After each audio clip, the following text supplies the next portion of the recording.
मैं आज कांग्रेस में शामिल हुआ और कांग्रेस में मैं 12-13-14 से ही आना चाहता था। राहुल जी इस बात को जानते हैं। परिस्थितियां ऐसी रही। मैं उन लोगों में से नहीं हूं कि कोई चीज मैं झूठ बोलूं। अगर बीजेपी टिकट वहां से देती तो मैं वहां से लड़ता, लेकिन इसके वजह से एक बहुत बड़ी चीज निकल करके देश में आई कि बीजेपी कितना दलित विरोधी है। इंडिया टुडे ग्रुप ने second best member of parliament performance में रेट किया। फेम इंडिया एशिया पोस्ट सर्वे ने बेजोड़ सांसद और श्रेष्ठ सांसद का खिताब दिया। बीजेपी में एक प्रचार है कि यहाँ सबको न्याय मिलता है। कार्यकर्ताओं को उस हथियार से बड़ा धौंस जमाते हैं कि इंटरनल सर्वे जो कहेगा होगा। ये इंटरनल सर्वे इन्होंने 4-5 एजेंसियां हायर करी हैं, उसमें भी दिल्ली में मोस्ट पॉपुलर और विनिंग सीट वही निकल के आ रही थी। इनके पास क्लियर कट एक ही सीट निकल के आ रही थी। नॉर्थ वेस्ट आप चेक कर लीजिए इनके इंटरनल सर्वे को, अगर गलत निकल जाए तो भी इन्होंने मेरा टिकट काटा। वजह यह है कि 2 अप्रैल 2018 को जब दलित सड़कों पर आए, भारत बंद किया, तो मैंने उनका समर्थन किया। एट्रोसिटीज एक्ट जब खत्म किया गया था और रोस्टर पॉइंट, तो मेरी गलती यही थी कि मैं गूंगा बहरा नहीं था वहां पर। वहां गूंगा बहरा अगर कोई रहे तो उसको प्राइम मिनिस्टर भी बना सकते हैं। बीजेपी आरएसएस प्राइम मिनिस्टर भी बना सकती। मैं उदाहरण के साथ 20 मई 2014 को माननीय रामनाथ कोविंद जी बायोडाटा लेकर के मेरे यहां आए। इसके चश्मदीद गवाह बीजेपी के SC/ST मोर्चा के एक विवेक सोनकर हैं, वो आया करके, मैं चंबर में बैठा था, कहा कोविंद जी खड़े हैं। हम कहा लाइए भाई, मैं जानता था उनको। तो उन्होंने कहा भाई साहब मेरा भी कुछ कराइए। कोविंद जी को इस लायक भी नहीं समझा था 2014 में कि उनको टिकट देते, जबकि वो टिकट चाह रहे थे। तो चुप रहने का इनाम देखा आपने, राष्ट्रपति। और मैं चुप रहता तो हो सकता था मुझे प्राइम मिनिस्टर कभी न कभी बना देते। और दूसरी बात है कि SC/ST और हर मुद्दे पर उठाए। ये नहीं कि मैं आइडियोलॉजिकली कोई कंप्रोमाइज किया हूं।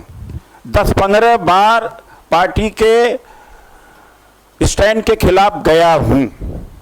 अब मैं इनका ये बताना चाहता हूं कि जिसको घूम करके पूरे देश में दलितों को प्रचार करके वोट ले रहे हैं, ये कह रहे हैं कि हम तो दलितों को नौकरी देने वाला बनाएंगे। तो स्टैंड अप इंडिया में एक प्रावधान इन्होंने रखा कि हर बैंक से 1.25 लाख बैंक की ब्रांचेस इंडिया में हैं, एक दलित को लोन मिलेगा ताकि वो दलित लोगों को रिक्रूट कराए और जॉब दे, खुद आगे बढ़े। और एक महिला को, इंडियन एक्सप्रेस के सर्वे के हिसाब से केवल 6%। लेकिन अभी वही प्रचार कर रहे हैं कि हम तो रोजगार बनाने वाला बता दिया दलितों को।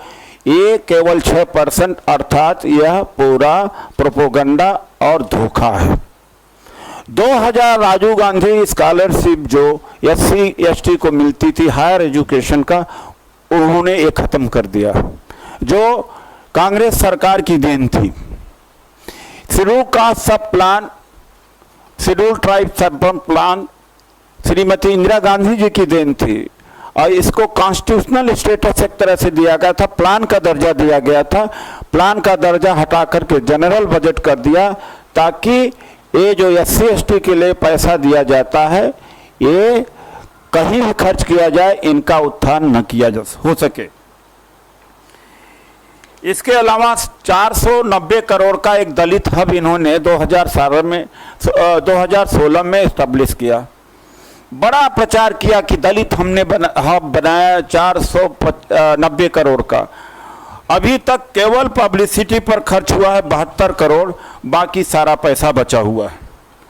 ये इनके हालत है। मुद्रा बैंक में लोन किसको मिला? जो बिजनेसमैन थे, उनके ड्राइवर शेड्यूल कास्ट के थे, एम्प्लॉई थे, हेल्पर थे, या खुद बिजनेसमैन जो थे। मुद्रा बैंक का फायदा नाम मात्र का दलितों को मिला।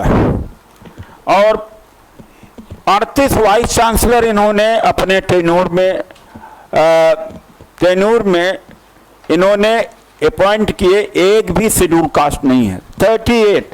और कांग्रेस की दरिया दिली कि कांग्रेस ने UGC का चेयरमैन भी बनाया था थोरात को। आज एक भी सेक्रेटरी शेड्यूल कास्ट का गवर्नमेंट ऑफ इंडिया में नहीं। कांग्रेस के सरकार में कभी ऐसा नहीं था। और इसके अलावा इन्होंने प्रोक्योरमेंट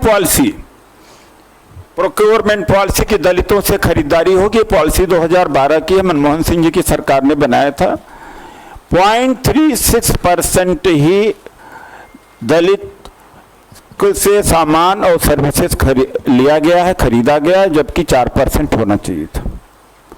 ये जो पूरा प्रचार कर रहे हैं, ये केवल प्रचार है आंकड़े के साथ। अगर कोई चीज इसमें गलत निकल जाए, ये सवाल आप खड़ा करें कि भाई आपने दलितों को तो बर्बाद कर दिया। और इर्रिपेयरेबल लॉस इसलिए हुआ कि 5 साल से भर्तियां बंद करके शेड्यूल कास्ट को खत्म कर दिया इस देश से। और यह नहीं कि मैं चुप रहा हूं, मैं संसद में भी उठाया हूं, कई बार उठाया हूं कि ये SC ST का पूरा रिक्रूटमेंट बंद हो गया है। ये मैं 10 बार उठाया हूं, मेरा रिकॉर्ड चेक कर लिया जाए। किसी भी एक मुद्दे के ऊपर मंत्रालय में भी मैंने चिट्ठियां लिखी, सब पर चिट्ठियां लिखी हैं। तो इसको पसंद नहीं आया। बीजेपी को दलित वोट तो चाहिए, लेकिन दलित नेता नहीं चाहिए जो बोलने वाला होना चाहिए। इनको गूंगा और बहरा चाहिए। मैं न गूंगा बहरा पहले था, और यहां आकर के भी दलितों की भी लड़ाई लड़ूंगा। मैं 70 साल के रिकॉर्ड में अगर ऐसा ट्रैक रिकॉर्ड किसी भी मेंबर ऑफ पार्लियामेंट का हो तो मुझे बताइए कि मैं कभी भी दलितों के मुद्दे पर, महिलाओं के मुद्दे पर समझौता किया था। यही भारतीय जनता पार्टी जब मुसलमान औरतें में बराबरी की बात करती है, जब हिंदू महिलाओं में बराबरी की बात आती, कहते हैं कि परंपरा के हिसाब से चलना चाहिए। आपको हिंदू महिलाओं का ख्याल नहीं है? ये जो ध्रुवीकरण करते हैं आप, इसके ऊपर भी मैंने विरोध जताया था कि महिलाएं इम्प्योर कैसे हैं। बीजेपी महिलाओं को इम्प्योर समझती है और मातृशक्ति समझती है केवल। तो जब मेरा बेस्ट परफॉर्मेंस होने के बावजूद एक ही सीट इनकी विनिंग हो रही थी, खैर उसका तो हम कोशिश करेंगे कि जमानत इनकी करीब करीब जब्त हो जाए वहां से भी। और देख लेना आप। और मैं माननीय राहुल गांधी जी से मिला, हमका मुझे कुछ नहीं चाहिए, मैं प्रचार करूंगा आपके लिए। और मैं कैडर बिल्डर हूं। और पूरे देश में हमारे जो लोग हैं, अब उन्हें आज़ादी होगी, मानसिक रूप से उनका तालमेल होगा। मैं 5 साल कैसे जिया हूं। मैं संसद में था तो केवल आवाज उठाने के लिए, गाड़ी बंगलों के लिए नहीं था, वरना चुप रह जाता। मैं दूसरा कोविंद जी बन जाता या दूसरा नेता बन जाता। बड़े आराम से हर चीज मिल जाती है वहां, बिल्कुल चुप रहिए। मैं चुप रहने वाला नहीं था। अच्छा ही किया शायद उन्होंने हमारे साथ, जिससे मेरा विचार मिलता है। और राहुल जी दो तीन बार हमने मुझे पार्लियामेंट में भी कहे कि आप गलत जगह पे हैं, तो मैंने कहा मैं क्या करूं, मैं ये भी बोला क्या करूं, मैंने उनको रिफ्यूट नहीं किया था, आप पूछ सकते हैं इस बात का। तो ये मत कहिए, अगर कोई ये कह सकता कि मैं लालच से था, तो लालच से अगर रहता तो मैं चुप रहता, तो वही हमारे भले में था, चुप नहीं रहा, उसका अंजाम यह है। तो आप ये देख सकते हैं कि कितना दलितों से ये नफरत करते हैं, कितना नफरत करते हैं, ये मैं ही महसूस किया हूँ, मैं ही जान सकता हूँ। शायद दलितों को पता लग जाए तो समझदार दलित जिंदगी में एक भी वोट इस पार्टी को नहीं देगा। धन्यवाद।